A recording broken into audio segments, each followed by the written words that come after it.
Emergency, ये खबर देखिए, तमिलनाडु से आ रही है। एयर इंडिया फ्लाइट में तकनीकी खराबी की खबर।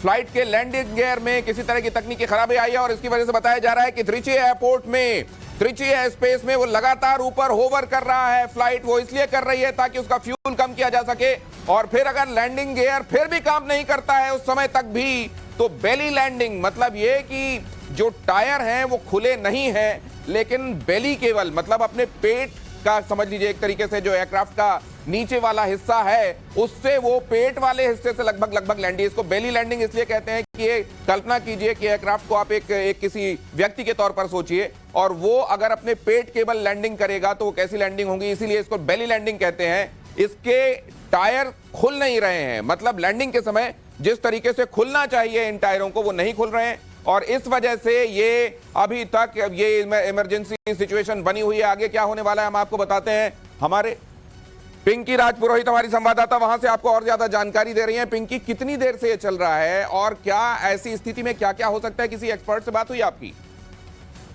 देखिए, बिल्कुल इस वक्त जो है तिरुचि एयरपोर्ट के एयर स्पेस पे काफी रही है। एयर इंडिया एक्सप्रेस की फ्लाइट बताई जा रही है और बोइंग 737-8HG जो है ये फ्लाइट बताई जा रही है, जो कि तिरुचि से शारजा के लिए उड़ान भरी थी, और उसके बाद व्हील्स जो है वो बंद नहीं हुए और फ्लाइट तब से 5:40 से, जब से ये टेक ऑफ हुई है, तब से लगातार सर्कुलेटिंग जो है एयर के भीतर ही जो है हवा में ही घूम रही है, उसी एयर स्पेस के भीतर, क्योंकि काफी ज्यादा डिफिकल्टी जो है वो देखी जा रही है। पिछले 1.5 घंटे से ऊपर का ये वक्त हो चुका है और पायलट ने पहले ही ये इन्फॉर्म कर दिया है, और साथ ही आपको बता दें कि जब पूरा फ्यूल खत्म होगा उसके बाद ही ये लैंडिंग हो पाएगी। फिलहाल एहतियातन के तौर पर जो एम्बुलेंसेस और फायर सर्विसेज को पूरी तरह से तैनात कर दिया गया। लैंडिंग गियर का इश्यू और व्हील्स जो है वो बंद नहीं हो रहे करके ये एक मेन इश्यू बताया जा रहा है, लेकिन बहुत ही क्रिटिकल सिचुएशन कह सकते हैं बोइंग 737-8HG की।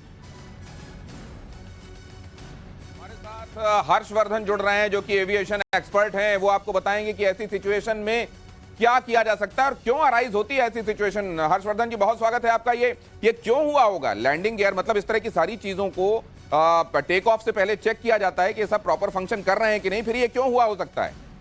नहीं, देखिए, ऐसा होता है कि लैंडिंग गियर एक कंटिन्यूअसली यूज होने वाला कंपोनेंट है एयरक्राफ्ट का, और कई बार उसके हाइड्रोलिक फेलियर की वजह से मतलब 20-25 हजार लैंडिंग में कभी कभी एक आध बार इस तरह की सिचुएशन आ सकती है।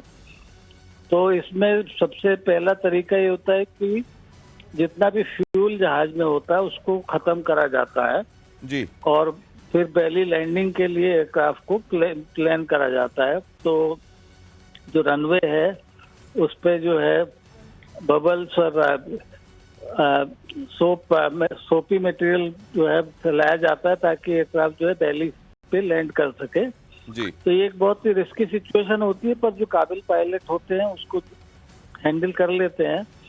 तो लैंड मतलब हाइड्रोलिक फेलियर कोई बिल्कुल अनयूजुअल सिचुएशन नहीं है। कभी कभी इस तरह की स्थिति आ जाती है, जैसे आपने बताया कि हाइड्रोलिक फेलियर हो गई है और लैंडिंग गियर नहीं है। तो सबसे पहला काम होता है कि पायलट जो है उसको कई बार सर्किट लेकर सबसे पहले तो कोशिश करता है कि किसी तरह से लैंडिंग गियर खुल जाए जी, और इनवेरिएबली कई बार वो खुल भी जाता है। हाँ। पर अगर लैंडिंग गियर नहीं खुलता तो फिर एक ही तरीका होता है कि उसके फ्यूल को आप बिल्कुल खत्म करके उसको पहली लैंडिंग के लिए तैयार करें और फिर एक इमरजेंसी लैंडिंग। सर, आप मेरे साथ बने रहिए, ये आपने इंपॉर्टेंट बात कही, और ये जो ये इस लिहाज से एक इंपॉर्टेंट इंफॉर्मेशन है कि लैंडिंग गियर कॉन्टिन्यूअसली इस्तेमाल में होता है। ऐसा नहीं है कि लैंडिंग के समय लैंडिंग गियर का इस्तेमाल होता है, और कई बार इस तरह की सिचुएशन होती है जब स्टक हो जाता है लैंडिंग गियर। जरा देखिए यहां पर ये त्रिची एयरपोर्ट में, ये जरा इस हिस्से पर क्लोज इन कीजिए प्लीज, इतना हिस्सा दिखाइए कैसे यहां पर लैंडिंग के वक्त ये समस्या समझ में आई, और फिर ये देखिए कितने बार ये यहां पर चक्कर लगा चुका है एयरक्राफ्ट।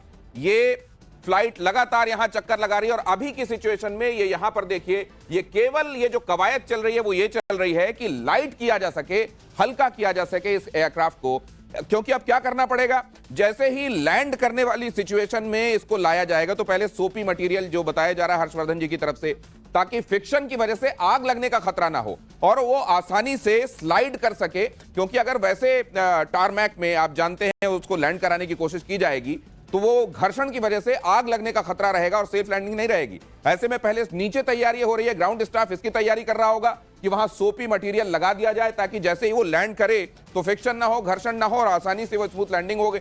और दूसरे ये भी कि तब तक एयरक्राफ्ट को इतने बार ऊपर घुमा दिया जाए कि उसके अंदर जो फ्यूल की वजह से एयरक्राफ्ट में, क्योंकि बाकी और किसी चीज को तो आप उसको वहां से अलग करके एयरक्राफ्ट को हल्का नहीं कर सकते, तो एक ही तरीका है कि कम से कम ईंधन हो ताकि जितना मुमकिन हो सके एयरक्राफ्ट को हल्का बनाया जा सके और उसके बाद नीचे उस सोपी मटेरियल को पहले बिछा दिया जाए उस पूरे टारमैक पर, फिर उसकी लैंडिंग कराई जाए ताकि दुर्घटना की संभावना ना हो।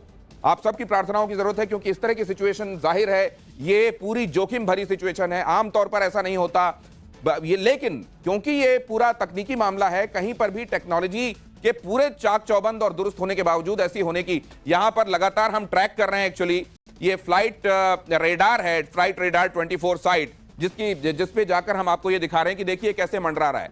ये लगातार ये रूट है जिस पर उसने अपने आप को रखा है। पहले यहां पर कई चक्कर लगाए, ये देखिए यहां पर कई चक्कर लगाए हैं, फिर इस जगह पर कई चक्कर लगाए और यहां से ये बार बार, आप क्योंकि जानते हैं कि ये वो एयरपोर्ट है जहां पे दूसरी फ्लाइट्स की भी लैंडिंग का उसका भी टाइम हो रहा है। वो सारी चीजें देखते हुए लगातार एटीसी इसको कमांड दे रहा होगा कि अब आप इस जगह मूव कीजिए, यहां पर जाइए, अब आप इस जगह पर चक्कर लगाकर यहां पर कोशिश पूरी यही हो रही है कि किसी तरीके से ईंधन को कम से कम किया जा सके और बेली लैंडिंग के लिए खुद को तैयार किया जा सके। हर्षवर्धन जी, कोई और इंपॉर्टेंट पॉइंट जो इस समय दर्शकों के साथ आप साझा करना चाहते हैं? जो सबसे इंपॉर्टेंट चीज होती है कि उस जहाज को इतना स्लो करके टच डाउन कराया जाता है कि उसका इम्पैक्ट जो है मिनिमम हो, क्योंकि एक घर्षण आता है, मतलब जैसे फ्रिक्शन कहते हैं रनवे की सरफेस से, जैसे सोपी मटेरियल से उसको रिड्यूस कर देते हैं। पर उसके बावजूद भी एक दूसरी बात है कि जो आपने दूसरे एयरक्राफ्ट को बताया उन सबको तो डाइवर्ट कर दिया गया होगा, क्योंकि ऐसी स्थिति में जब एक इमरजेंसी डिक्लेयर कर दी जाती है तो दूसरे जहाजों को उस एयरपोर्ट पर लैंड करने की परमिशन नहीं दी जाती, क्योंकि ये अपने आप में एक एक्सट्रीमली इम्पोर्टेंट सिचुएशन है। एक और क्यूरियोसिटी मेरे मन में है कि क्या ये ऐसा नहीं हो सकता, मतलब ये हो सकता है लेमैन, और कई बार ये भी लगे कि हास्यास्पद है ऐसा पूछा जाना, लेकिन लेमैन शायद ये जानना चाहेगा कि बजाय ऐसी लैंडिंग कराने के क्या ये संभव है कि वो जो इमरजेंसी में कई बार वाटर लैंडिंग होती है, क्या उस जगह पर जाकर लाइफ जैकेट पहनाकर लैंडिंग, क्या वो ज्यादा नहीं, वो that is a very risky situation. वो तो फिर आप एक तरह से you are almost getting into an accident situation. Okay, मतलब water landing is a very unsafe situation. वो तो आप बिल्कुल ही कोई आपके पास रास्ता नहीं है तब करा जाता है, मतलब वो तो बहुत ही खतरनाक। नहीं, मेरा तो सिर्फ ये सोचना था सर कि जमीन पे फ्रिक्शन के चांसेस ज्यादा होंगे और अगर वाटर बॉडी जैसी कंट्रोल मैकेनिज्म और उसका एक हैंडलिंग का प्रोसीजर है। अच्छा। एयरक्राफ्ट को ग्लाइड करने के लिए रनवे पे एयरक्राफ्ट की कैपेबिलिटी होती है, मतलब रिस्क फैक्टर तो डेफिनेटली है ही, कोई ये नहीं है कि रिस्क फैक्टर नहीं है, पर उसकी एयरक्राफ्ट की कैपेबिलिटी होती है और एयरक्राफ्ट को और पायलट्स को इस चीज के लिए ट्रेन करा जाता है। और यहाँ तो आपका कंट्रोल मैकेनिज्म है, आपके पास फायर ब्रिगेड है और 50 फैसिलिटीज है। वहाँ पे आप किसी वाटर बॉडी में उसे लैंड कराएंगे तो वहाँ पे तो आपके पास कोई कंट्रोल मैकेनिज्म नहीं है। राइट। तो ये इस वजह से ये फैसला लिया गया है कि वहीं पर उसी एयरपोर्ट में उसको लैंडिंग कराई जाएगी, लेकिन उससे पहले जो तमाम तैयारियां हो रही हैं आप देख रहे हैं, न सिर्फ आसमान में ये तैयारी हो रही है कि किस तरीके से हल्का से हल्का एयरक्राफ्ट उस समय हो जब लैंडिंग हो, और ये बेली लैंडिंग होगी तो वहां पे जिस तरह से बताया जा रहा है कि एक ऐसा मटेरियल पहले ही रनवे के ऊपर बिछाया जाएगा जिससे घर्षण कम से कम हो और ये लैंडिंग जितना संभव हो स्मूथ बनाई जा सके। लेकिन उस समय भी इंपैक्ट हो सकता है, ये तमाम जोखिम भी हैं। इमरजेंसी कॉल की गई है पायलट की तरफ से। सर, जब पायलट इस तरह का कोई कॉल देता होगा, इमरजेंसी कॉल या डिस्ट्रेस कॉल, ये क्या कहलाता है ये भी आप बताइएगा। और ऐसी सिचुएशन में फिर फौरन क्या क्या प्रक्रियाएं हैं जो एक के बाद दूसरी होती हैं जहां पर लैंडिंग होने वाली होती? और एक बड़ी खबर आ रही है हर्षवर्धन जी, आपके लिए भी खुशखबरी और देशवासियों के लिए भी खुशखबरी। वो तमाम लोग जो दम साधे ये खबर देख रहे हैं उनकी प्रार्थनाएं रंग लाई। आज महानवमी का दिन और शायद देवी भगवती ने लोगों की प्रार्थना सुनी। सेफ लैंडिंग बताया जा रहा है हो गई है, लैंडिंग सेफ हो गई है, ये बहुत बड़ी खबर है। और क्या ये बेली लैंडिंग है या उस समय तक लैंडिंग गियर ने काम करना शुरू कर दिया था, ये भी बहुत जल्दी आपको बताएंगे। लेकिन इस तरह की सिचुएशन से बाहर निकलना ये एक चमत्कार ही मानिए। और इस पर हर्षवर्धन जी की टिप्पणी भी मैं चाहूंगा। हर्षवर्धन जी, ये खुशखबरी,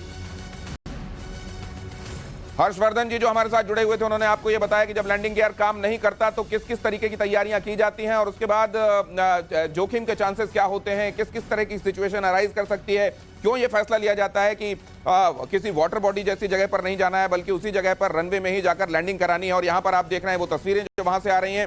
हमारी संवाददाता पिंकी राजपुरोहित भी लगातार आप तक खबरें पहुंचा रही हैं। उनके पास एक बार फिर जाकर ये समझने की कोशिश करेंगे कि ये स्थिति क्यों बनी, क्या इस बारे में कोई इंफॉर्मेशन अभी तक मीडिया के साथ इंपार्ट की गई है क्या।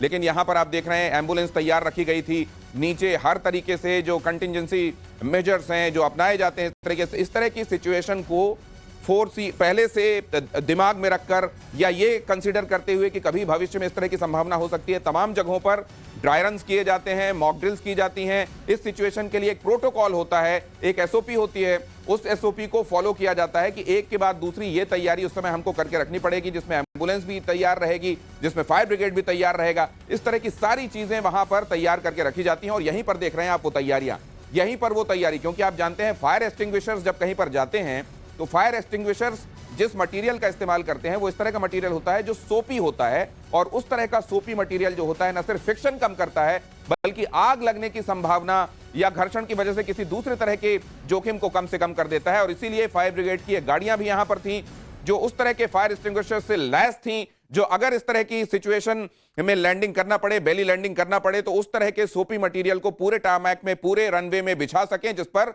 ये लैंडिंग हो सके। और ये इस समय बहुत बड़ी राहत की बात है। प्रियंक त्रिपाठी हमारे साथ जुड़ रहे हैं, हमारे संवाददाता, उनके पास क्या इंफॉर्मेशन है, बहुत जल्दी से प्रियंक। जी बिल्कुल, 2 घंटे 33 मिनट की ये जो फ्लाइट थी जो काफी देर तक हवा में थी, अब वो त्रिची में लैंड कर चुकी है। और साफ तौर से जो हमारे सूत्र बता रहे हैं कि रनवे से ये फ्लाइट बाएं मुड़कर के टैक्सी बे से होकर के जो मेन जो एयरक्राफ्ट रखने का एरिया होता है वहां तक पहुंच गई है खुद से, बिना किसी सपोर्ट के। ये बहुत ही राहत वाली खबर है, यानी कि ये सेफ लैंडिंग हो गई है। गियर खुल गए थे या ये बेली लैंडिंग ही है? ये अभी तक लैंडिंग गियर खुल गए थे कि खबर आ रही है, क्योंकि फ्लाइट खुद ब खुद बिना किसी सपोर्ट के, बिना जो व्हीकल्स होती हैं उनके मूवमेंट की फ्लाइट खुद से ये लैंड करके आगे की तरफ जा रही है। इसका साफ ये कहा जा सकता है कि इसका मतलब है कि फ्लाइट के जो लैंडिंग गियर थे वो खुल गए थे। टेक्निकल स्नैक था, काफी ज्यादा हाइड्रोलिक जो आगे के पहिए होते हैं उनमें